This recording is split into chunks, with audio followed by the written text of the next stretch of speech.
AgendaCast, episódio 62. Estamos felizes, mês de comemoração de 32 anos da Agenda Assessoria. Então, os episódios são todos eles especialíssimos, porque estamos aqui falando do tema pela qual a Agenda Assessoria nasceu lá em 1994. E estamos aqui dando sequência ao nosso longa-metragem da Portaria 1467, que certamente terminará daqui 1 ano, 2 anos, não sabemos precisar ainda, vai depender muito do andamento da série. Mas eu estou aqui com um convidado especial que já participou de vários episódios, é o autor principal dessa longa-metragem, Éder Moraes. Bem-vindo ao AgendaCast mais uma vez. Muito obrigado.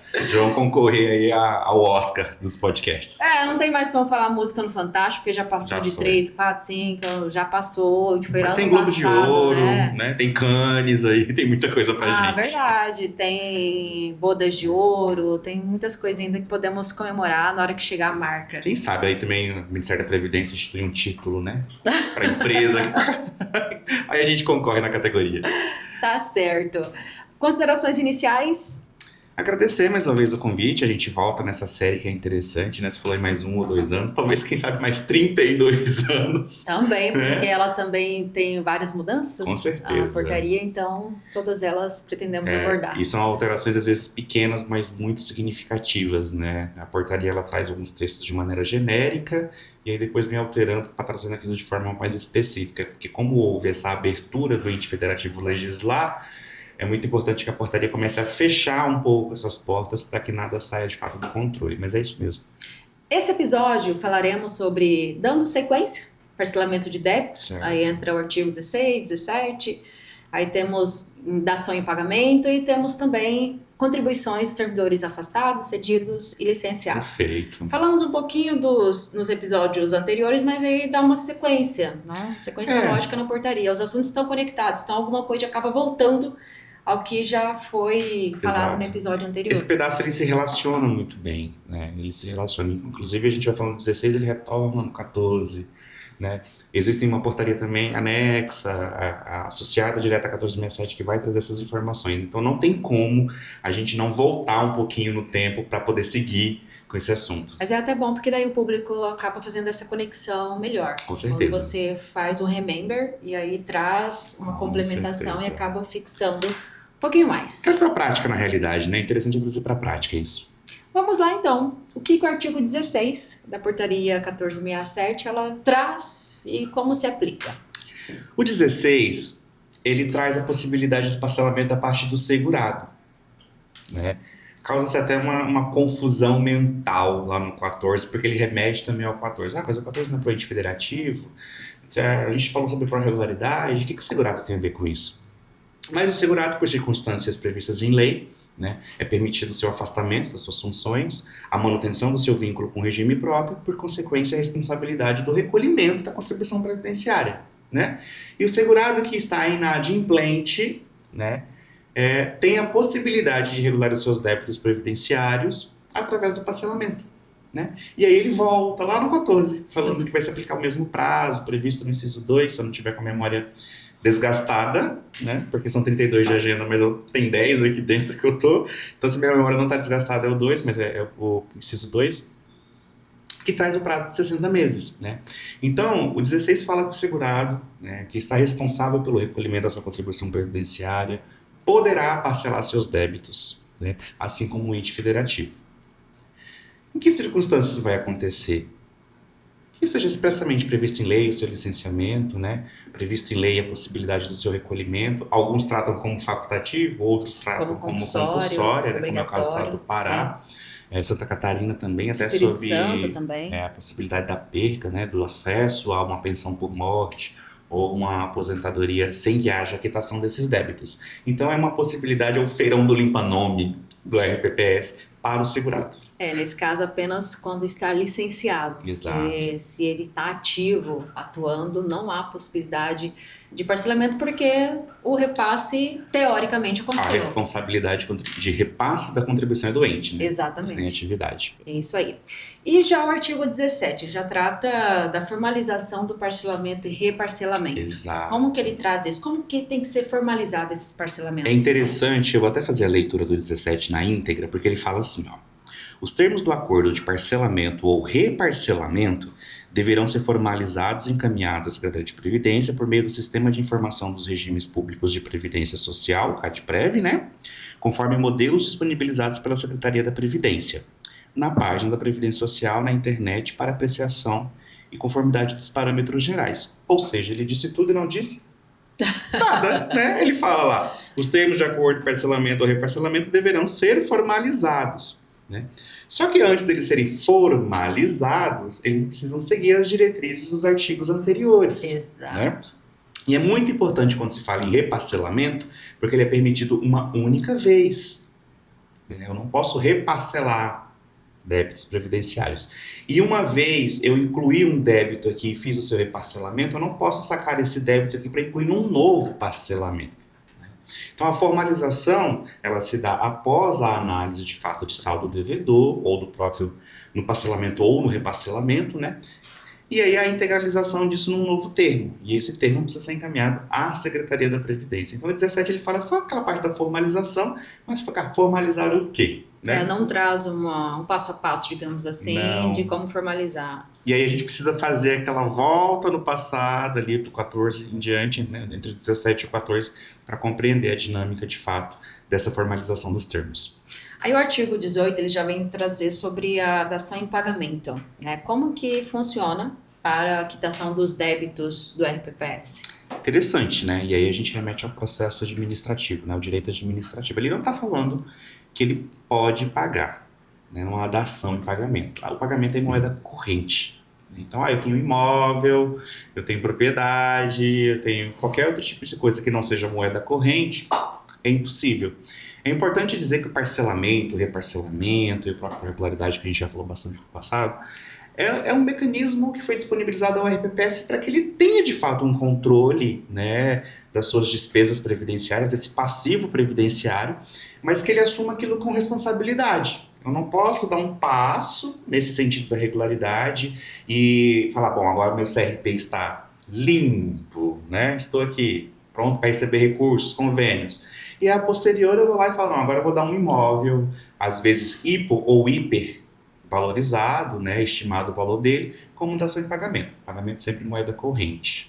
Em cash, money. Exatamente. Reais. Nada de cruzeiro, cruzado, nada disso. Em reais, tá? Isso também está no 14. Entrando no artigo 19, que aí já é uma outra seção, tratando sobre a contribuição de servidores cedidos, afastados, licenciados. O que ele traz nesse quesito das contribuições dos servidores nessas condições? No 19, especificamente, a título de didática mesmo, né? Da gente conhecer, de fato, a matéria não propriamente dita, só olhar o que está ali friamente no artigo 19. É importante a gente separar, primeiramente, essas contribuições previdenciárias, né? Existem as, vamos assim, abre aspas, normais, mas todas são normais, né? Não são anormais, não é nada criado aí. E as não normais, vamos dizer. É que elas assim. diferem entre si também, não é Exato. o mesmo procedimento Não. para as condições do servidor. Então eu tenho as contribuições ordinárias, né? Parte patronal, parte segurado, que eu tenho ali. E eu tenho aportes financeiros que podem acontecer por insuficiência de fundo para pagamento de folha ou aportes para equacionamento de déficit atuarial. São pontos totalmente distintos, então eu não posso juntá-los e dizer a base da apuração da contribuição previdenciária é X. Não posso, né?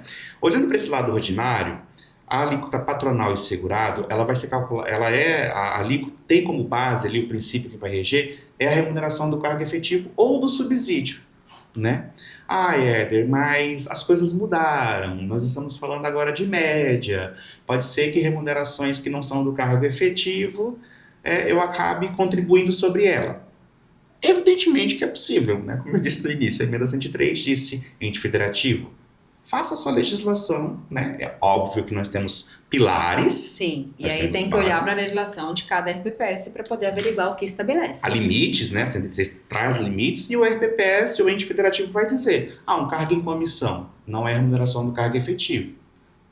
Haverá contribuição? Né? Há RPPS que, desde a emenda 41, quando foi instituído média aritmética, permite-se a arrecadação. Né? A arrecadação é facultativa sobre cargo em comissão.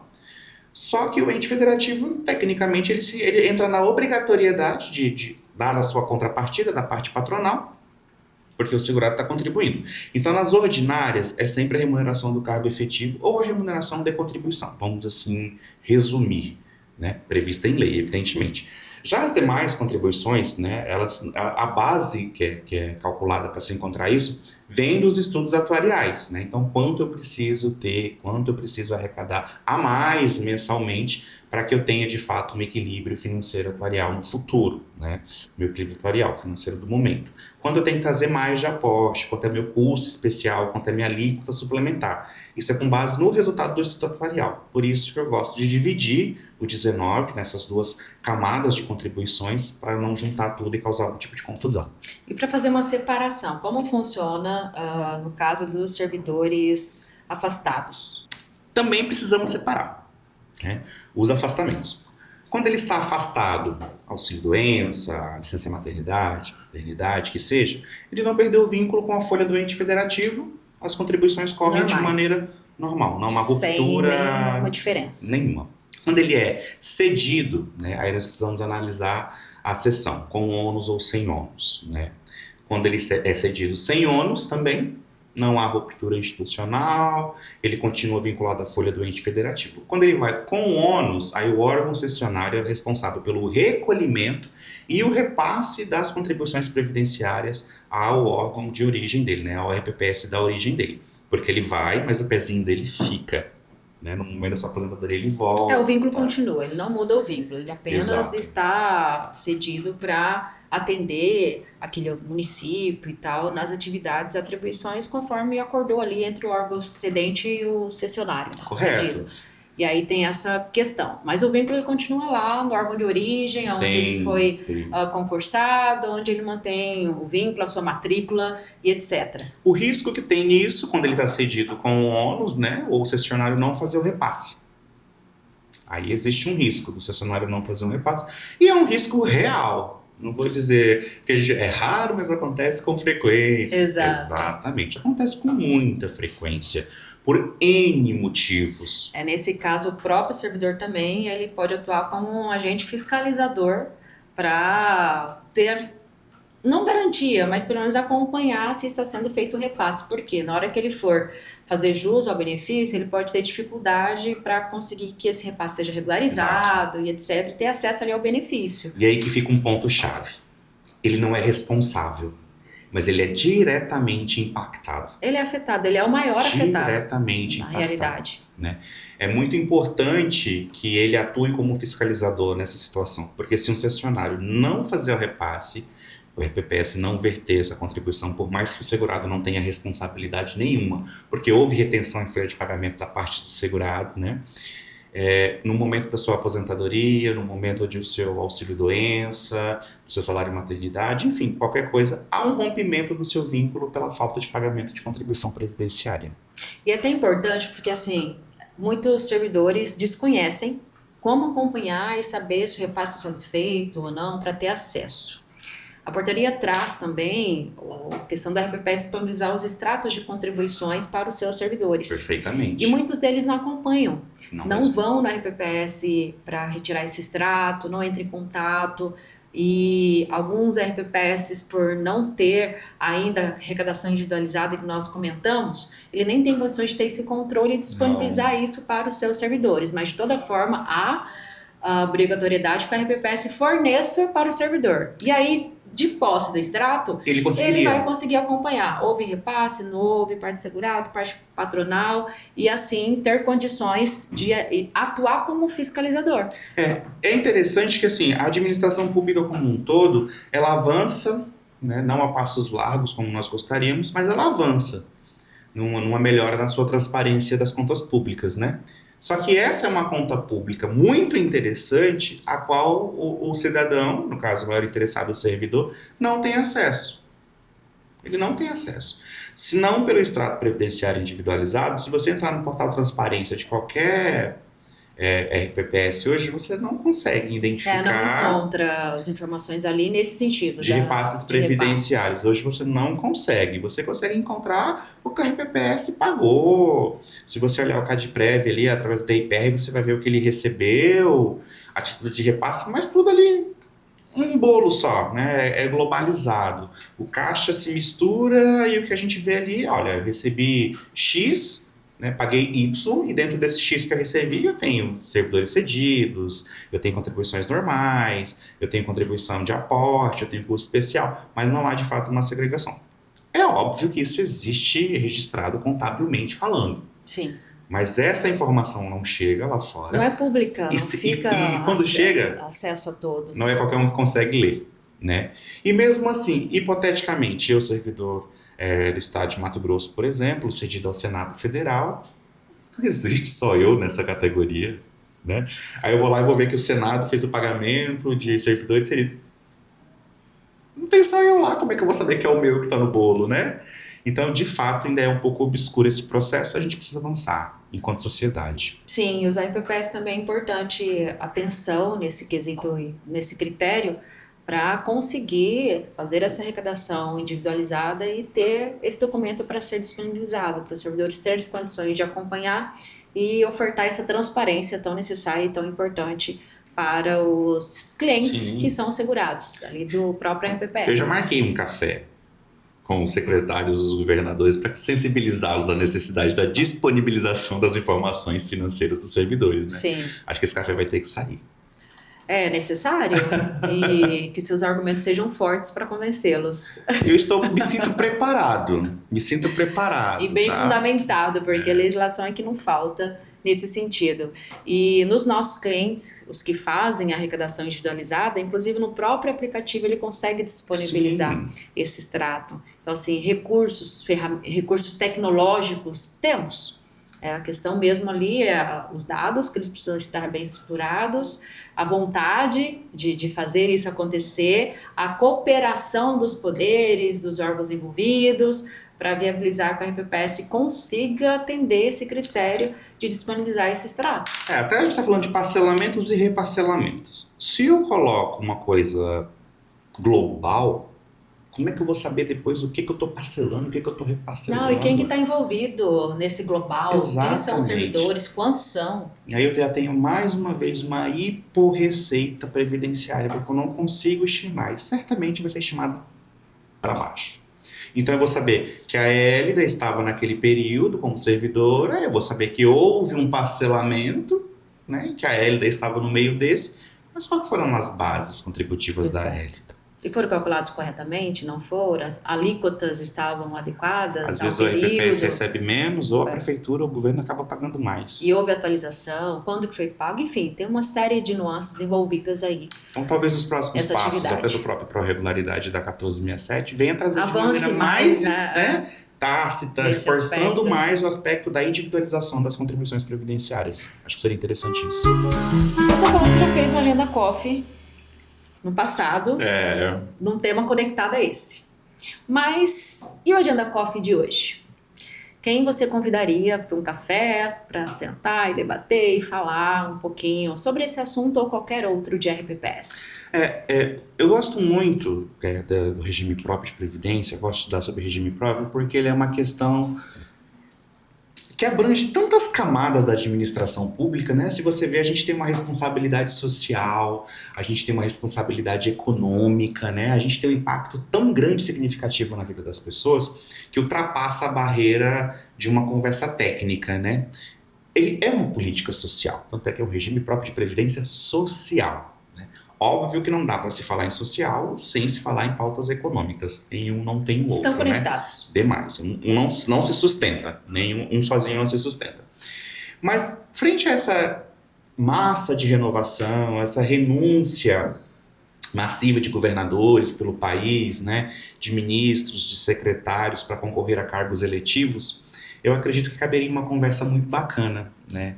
Um convite, na realidade, que eu gostaria de fazer um café para convencê-los a chamar as instituições, as associações de regime próprio, para que participem dos seus planos de governo, né? E que tenha pautas previdenciárias. Exatamente, porque as reformas da Previdência, elas nascem pós entrada de um novo governo, né?